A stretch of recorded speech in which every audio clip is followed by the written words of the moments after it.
My average wind speed here is 18 miles an hour. So when you figure 18 miles an hour, you include days like today where there's no wind at all. So when the wind blows here, generally, I'm in a 20, 25 mile an hour wind that's an accelerating gusty wind.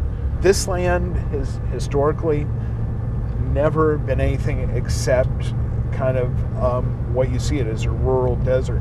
Even the ancient Indians never lived here because it was just too windy. Really kind of one of the neat things about wind energy is soup to nuts, we're about 90 days. So once I have my permits in hand, I'm producing electricity 90 days later. There is no other power plant in existence that can come online that quickly. We generate money a couple different ways. We're landlords, so we get a royalty payment on land we have. From who?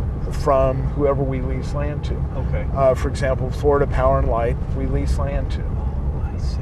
And there's a royalty payment. So you guys are not responsible for every turbine out here. There are about 7 different companies that are involved in wind energy. Is there a lot of infighting? And I mean, I can imagine you'd want to have the best space that you can to make the most profit. There are battles about wind access, that you don't want to steal your neighbor's wind. And that is a concern. And again, that's kind of why you see those spread out. Optimally, you want to have 10 rotor diameters between the front turbine and the rear turbine. So the bigger machine you have, the more spacing you want to have. So if you have a turbine with a 300-foot rotor diameter, you literally need 3,000 feet between the front turbine and the back turbine. About a mile. Sometimes you can get a little bit closer, but you start getting closer, you lose the aerodynamics of the wind. The first turbine Windtech put in was in 1982. And the funny story behind this is that Southern California Edison was in a position where the governor was Jerry Brown, who was dating Linda Ronstadt, kind of a different character. And he kind of put a gun to their head and said, you're going to start buying renewable power, whether you like to or not. And so they were really forced into the business.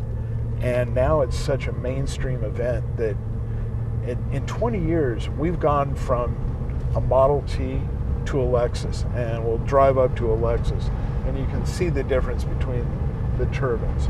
And it's just incredible how much better the machines are than they were 10 years ago. And I can't imagine, the difference that we're going to have in another 10 or 15 years, what the turbines are really going to be like. What could some of that technology bring? What you're going to see more and more is the ability to take areas that don't have a real strong wind resource and capitalize on that resource. You made comment of how much land is here. Well, can you imagine if we took this land and we put solar panels on all this vacant space? I got 350 days a year that it's sunny here. So I could put solar panels. One of the biggest costs about a power plant is the infrastructure. Putting the wire in the ground, putting transformers in the ground, getting that power to a distribution point. So if I've already paid for 40% of the cost of the wire, and then I just have to put panels, wow, what can we do here? We're also involved with a project with the local transit district and the South Coast Regional Air Quality Management District, which is a mouthful only the government can come up with.